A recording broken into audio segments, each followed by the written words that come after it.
Welcome to Markets Now. I'm Michelle Rook with Scott Varilek of Kooima Varilek, and seeing a lot of green on the board and grain and livestock futures with the exception of the wheat market. Let's talk first of all, Scott, about cattle. We're hitting some more new contract highs here today in live and feeder cattle futures, but wow, let's talk about this record cash trade that's pushed it. Let's talk about that, and thanks for having me. It's been a great run here, long extended run on the cattle, and cash market's been leading the charge. You know, we've talked about tight supply for years on end, it felt like, and finally this is the proof that it is. Packers really scrambling over themselves, buying some cattle. You know, last week we hit the $2 mark, and what that does to a lot of the northern show lists or show lists across the country is suddenly those show lists balloon a little bit because everybody wants a part of that. You're now interested in pulling some cattle ahead, whereas before, I've got cheap feed, I just will make them bigger. But now we're getting to these levels that are so high. Some of these yearlings that when they bought these yearlings, you thought, no way is this ever going to work. That's such a high break even. There's no way that guy's going to make any money. Well, here we are making money on those yearlings, and it's great. So even with that balloon show list this week, we still saw some better prices. We've got renewed bids of $2 in the South. Across the South, they just got there this week, trying to track down rumors. There's a lot of rumors all over, maybe some 202, maybe not. The North has saw some 204 trade. It is a little bit more spotty, and some 205 to a regional. So some of those prices are there. Cash here in the meat bids, there's a little bit more of the 220, some 222. You're going to probably have to start hearing some more meat bids as we get into these yearlings, because those yields do start to decrease when you get into that yearling crop. So a packer's going to be more interested in buying them in the meat, because we've had such great yields. There's been some 64s, some 65s. I mean, with this good weather, not carrying any mud on that calf crop. So that shift should happen a little bit as we start to pull down those yields. We're going to see more meat bids, but great cash all around. It's maybe a little bit more spotty than I'd like, but prices are outstanding. No doubt. And if we're pulling cattle ahead, that obviously is favorable. And are we into the tightest numbers yet? And what I'm getting at is, do you think cash is going to be able to stay strong, and how long? For me, we've got an extended period here that we can stay this strong. We generally can. There's going to be some seasonals as we come up closer to spring.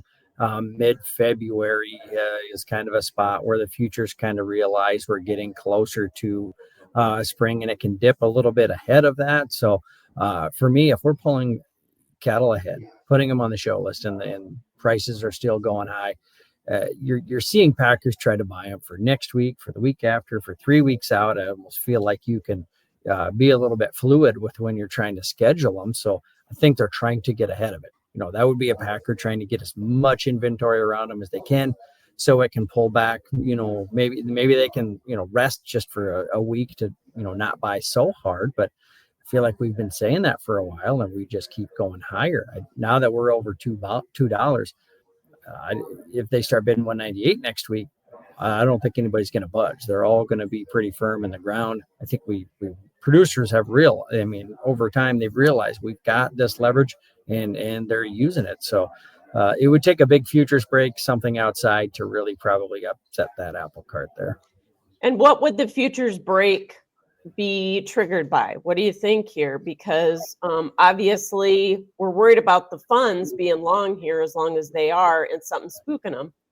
Yeah, funds are long. They've been great. I mean, the cash is high, and the funds are long. I mean, that's been on our side. That's really good. But it's that outside factor you're always worried about. And when you're handling this many dollars in the live cattle, feeder cattle industry, seeing those checks that you get in the mail and what size they are, it's pretty stressful. How much risk is out there. But even a day like today, we gap higher, we move higher on this good cash news. But you have a Dow Jones that's down 585 right now. S&P's down 95. So while we're over here partying in the cattle market, you have to kind of watch, okay, what's going on out there? What else is happening? So it could be something like that.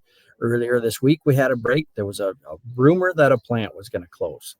With these tight numbers, that's a risk that could happen. Packers have had to shift cattle from the north to the south, all the way out from the Midwest out into Colorado. So we really a lot of shuffling to keep these plants going, to keep them full. And then that break happened. I think that was the rumor that was circulating around. There was no confirmation, and it kind of got debunked about after the close the next day, right back to higher when that was kind of dubbed as fake news. But we do know some of those rumors can become true over time. So keeping that in the back of my head. So we see what the market will do if some news like that would happen. I mean, it's going to head lower in fast order too, as high as we are. Yeah. So does the futures market break when the Mexican border actually opens?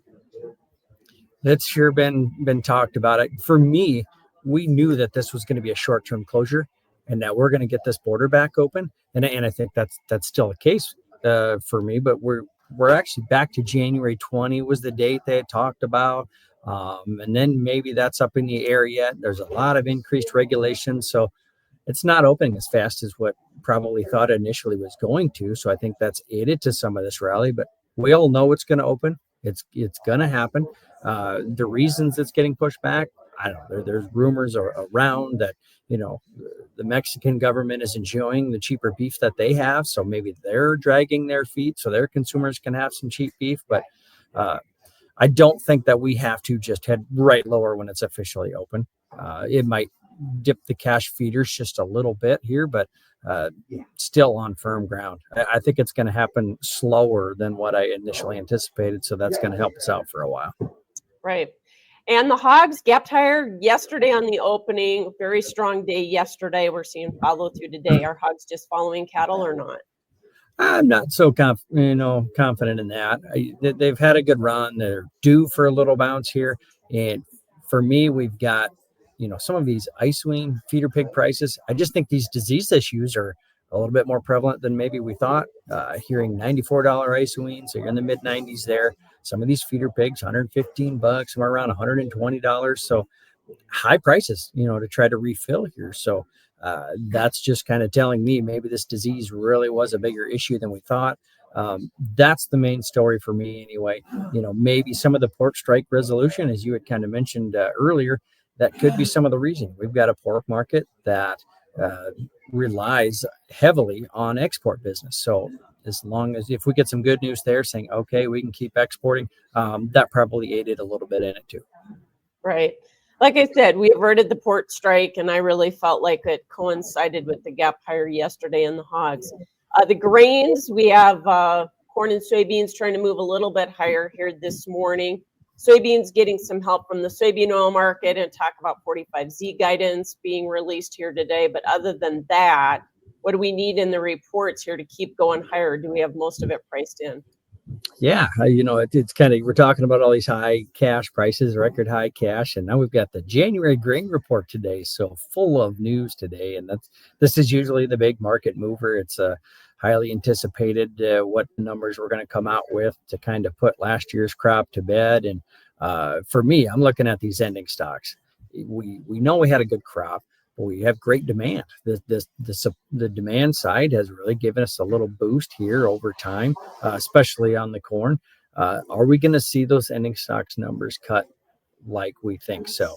So with us trading, climbing steadily higher, beans chopping sideways, I feel like we're wound up. We're ready for a move here to where, okay, whatever the USDA says here, give or take on some bushels, the market is probably ready to react in whatever direction that they do. It's going to probably move with it. So, and I hate saying I'm going to flip a quarter kind of area, but I feel like I am. I mean, I'm expecting that they cut these ending stock numbers, and then we get to decide, okay, maybe we can put a little bit more on if this demand has been good, or do we, trade that for a little bit, and then we go to, okay, let's get a new president in here and see what's going to happen. Yeah, and we got to talk about South America in that discussion as well. But we also had, you mentioned demand. We had exports out this morning, marketing year low for everything. Do we need to really read into that, though, because it was a holiday week? Yeah, I'm not reading into that 1 week that we've got the lower numbers. If it starts to continue and all of a sudden next week we have the same issue, then we're going to have to wake up a little bit. But this one here, I'm not so worried about it here yet. Usually we do see a few more sales maybe right before this January report. We have not really seen those flash sales like I thought. So yeah, it's maybe put it in the side of my head for later. Not so worried about it right now. All right. Thanks so much, Scott Varilek with Kooima Varilek. That is Markets Now.